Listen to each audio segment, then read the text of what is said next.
to Painting 2 students, and it's me again in the studio, and welcome to the 5th week where we are still working on piece by piece of this skeleton and having a great time, and I'm seeing some fantastic results.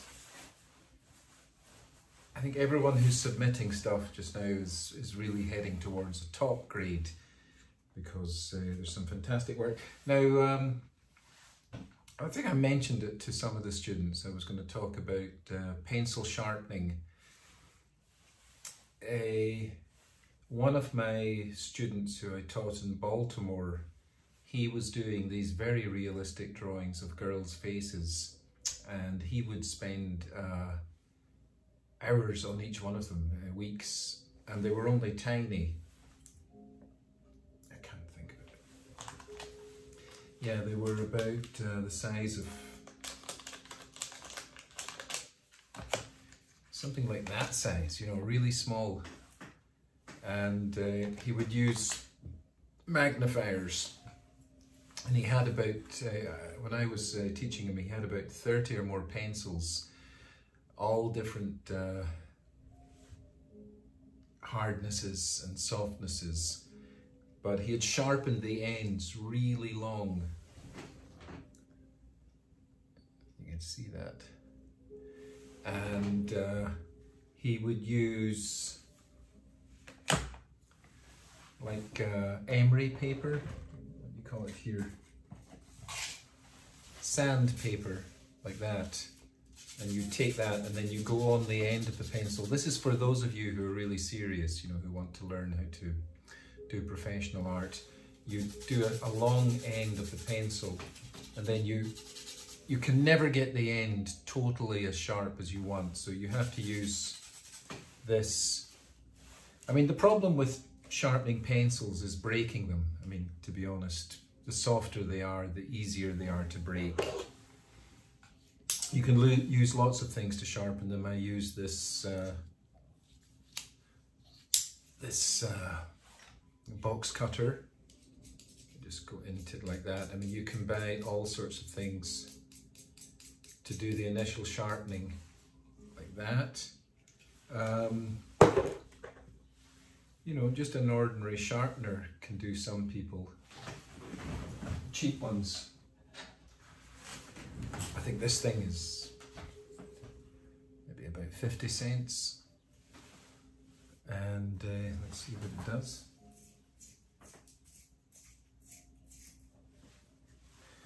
Yeah, you know, it's fine. It's a quick, sharp point. You know, if you're drawing outside or in the subway or anything, you can't take out a knife. So that will do the job. If you're drawing inside a subway and you don't want the wood from the pencil going everywhere, you can get one of these sharpeners like this. You see that? And it's got a top that encloses. This one's got two different holes for, one is for making the initial shape, and the other one is for making the lead a bit longer. But you can see all the wood is going to be held in there, so you're not going to create a mess. That's making the it's making it a bit longer for that. So that's a nice one there. And one I bought last semester, which I've got to admit I probably should not have, was this thing here, which is from, I don't know where it's from, Denmark or somewhere like that. And it's this, it's like a little wood plane, except it's designed for sharpening pencils. Inside here, this bit, if you can see it, you unscrew it, and there's a little metal razor blade you put in there. There it is. And then you can use that to sharpen pencils. Now, I probably would not buy that again because it looks good, but you know, you don't really need it. Sometimes in art you end up buying things that you don't really need because you like the look of them. If you are working really quickly, also with coloured pencils, if any of you are ever going to do work with coloured pencils, you find that they break quite easily. these can be quite good, these electric sharpeners. Now, I just bought this one, so I haven't set it up.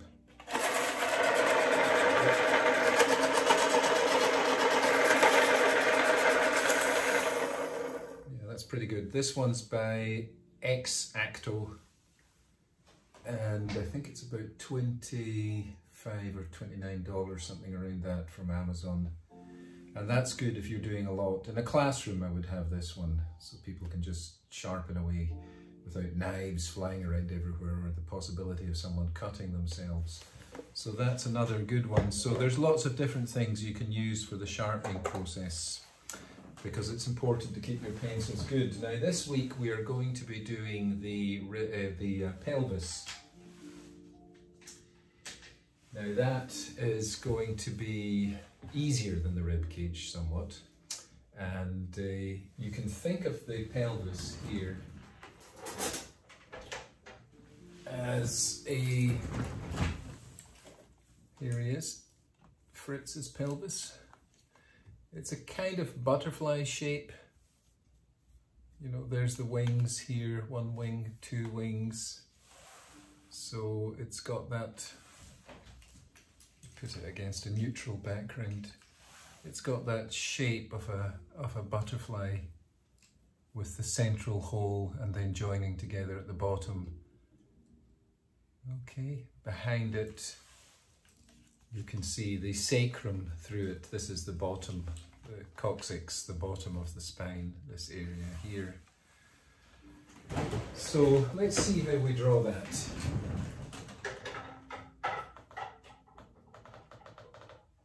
Now I hope last week's was useful, because I put the computer drawing and the studio drawing up at the same time for you to look at, 2 videos, and I must admit, you know, you're all doing very well. It's hard to get the 3-dimensional look on the rib cage, and I would say all of you succeeded. You know, I was very impressed. So with this thing, I'm going to, you'll see that? Yep, it's visible. I'm going to try and get it in there like that. Now I'm doing this quite quickly. You've got a week to do this, so you can take your time. Now I'm doing the bottom of the spine first of all here. See that?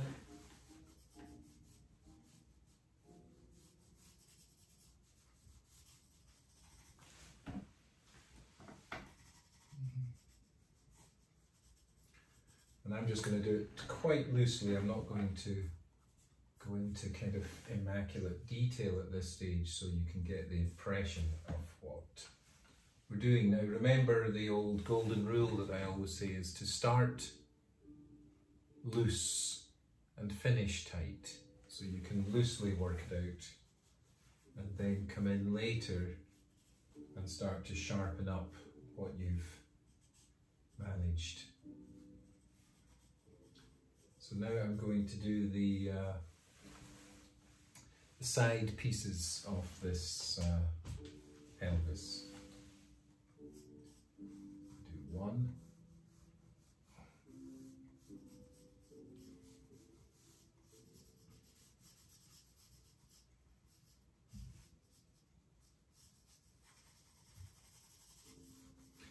Now, you know, with pencil drawing or anything, there's lots of different ways of approaching the shading. Some of you have been doing the shading in a straightforward method. I like to see the shading done in a, for me, you know, I like it to be very organic, you know, and feeling like it's real. Some people like to do shading just with lines, you know, like this. It's called cross-hatching. You've probably heard of it. And that's one way of shading. It's never appealed to me because I find it looks too much like a machine. But the beauty about drawing is every single human being has to find their own way of communicating with drawing. You know, it's entirely up to you.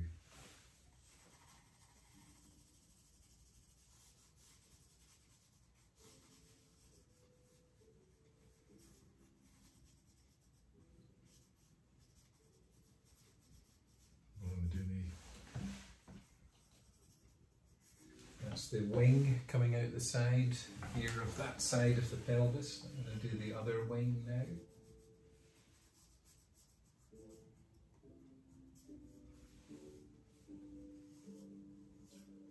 Try and make them about the same size. There's one or two of you, in the drawing of the rib cage, you'd have one shoulder really big and one shoulder really small. These are important things to observe when you're drawing. Try and keep the proportions accurate. Later on you can play with proportions, but as you're learning, I think it's good to kind of set yourself a standard and try and keep the proportions accurate. Says he, with two different sizes. It's not easy.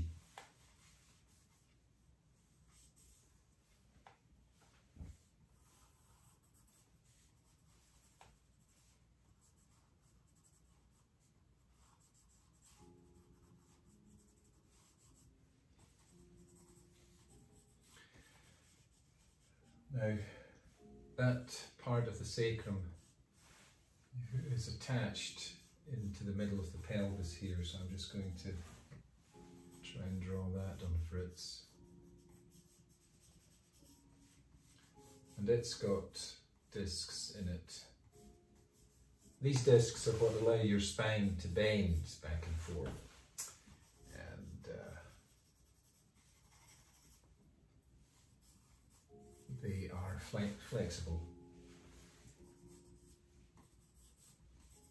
Like kind of shock absorbers and movement facilitators. There they are, they're in there, in the discs or in the spine. So I'm going to create the space here where the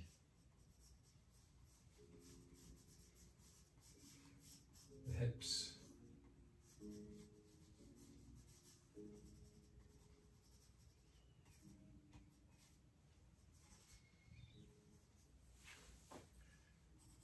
here, this bottom bit of the pelvis, which is opening up into two more holes, kind of. They're like the bits of the body of this butterfly shape, so to speak. I hope you know what I mean when I'm saying a butterfly, the two wings coming out.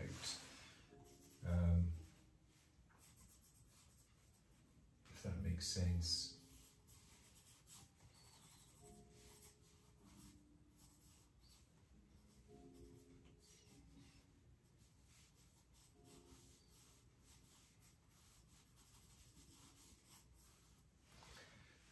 There's the bottom.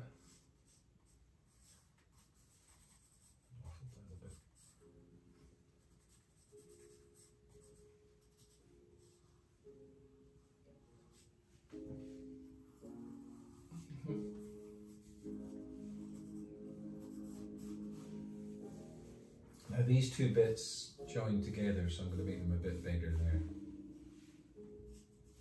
And they're hollow. I got the shape wrong on that, so I'm just going to change it.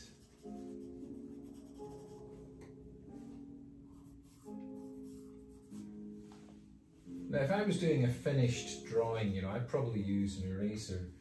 By finished drawing, I mean a drawing that would be for exhibiting and displaying. But as most of my drawing is experimental and just finding out things before I come to paint it, I don't use an eraser too much. But I've done finished drawings and I use lots of erasers with those. You can actually draw with an eraser, and that one probably I'll explain to you later.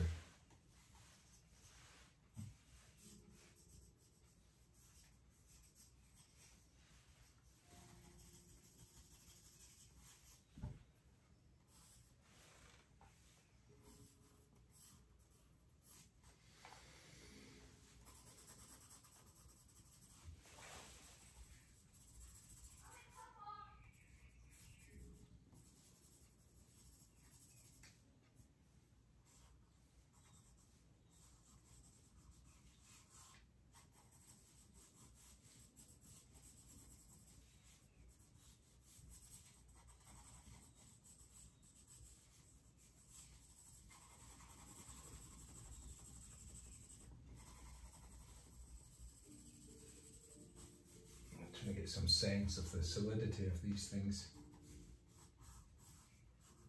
I've done that like that because the hip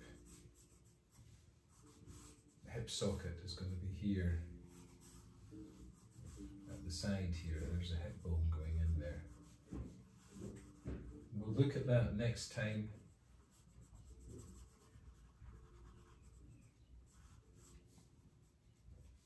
There it is.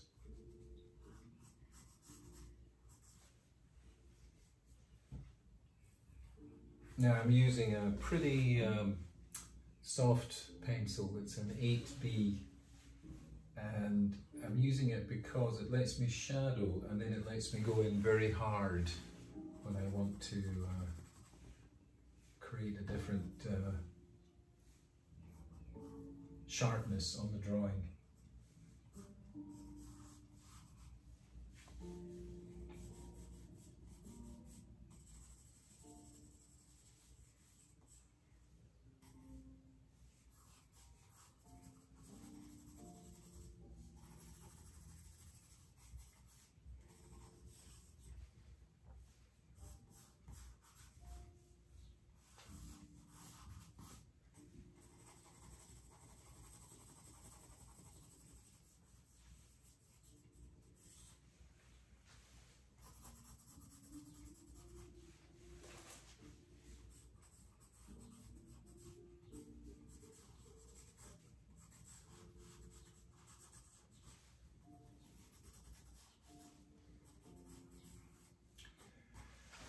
Hey, so I don't draw pelvises every day, but as we're learning how to do it, I also teach myself. I mean, all of drawing is about really teaching yourself by looking all the time, looking and seeing as much as you can. I've sent you those photocopies of the drawings of the skeleton. You can use those or look at one online and try and bring out what's in there. That's the connection of the big femur bone there. It's going to go into that hip. That's it there. I'll make that a bit darker, differentiate it.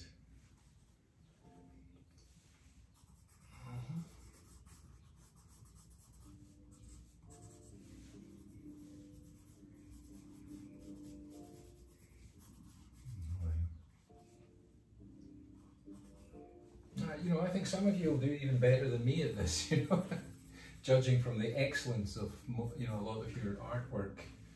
I'd say we've got a lot of budding artists emerging in this class who are going to go on to great things. And of course, you know, you text me or email me if you're wanting personal advice, and after I get it, you know, I'll respond as soon as possible.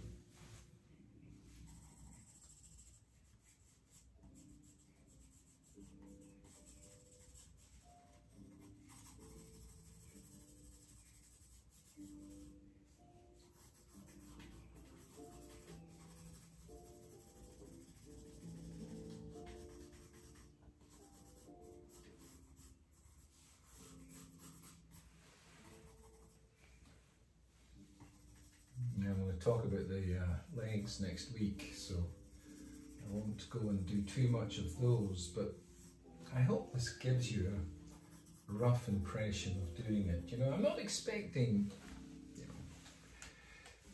things that a surgeon could use to perform surgery on the hip, but you know, just do your best. I mean, a basic understanding of what's going on there is all that we're looking for. And you know, it's a drawing. I mean, it's an art drawing. It's not a medical drawing.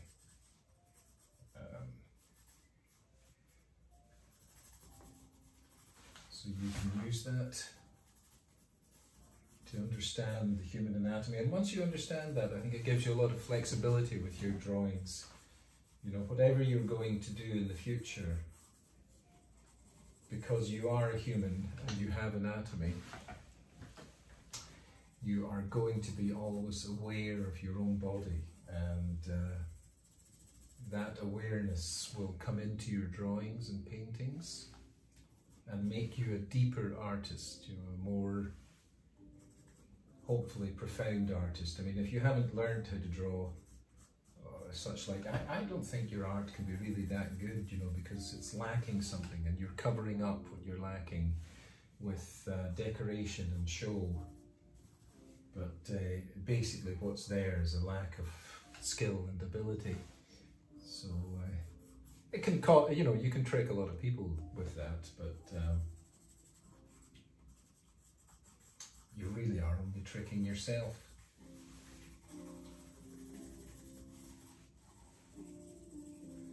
That's the old spine up there. I'll give it a bit of a shuggle. There we are. That's it. That's long enough for this week. It's over 20 minutes. So you get the impression. It's take a look, see if you can manage to do something of that pelvis, and take it and send it in to me by email or by text. I'm never sure where the camera is here, you know, this is one of these iPhones, so I think I'm looking at you, I don't know. But anyway, send it by email or text, and that's this week's exercise, which is the pelvis. Okay, thanks very much, everybody. A joy to teach each and every one of you. You're all great students and well appreciated for being so fantastic and giving your full attention to this course. Greatly appreciated. And if any of you need anything, don't hesitate to contact me. Always here. Bye now.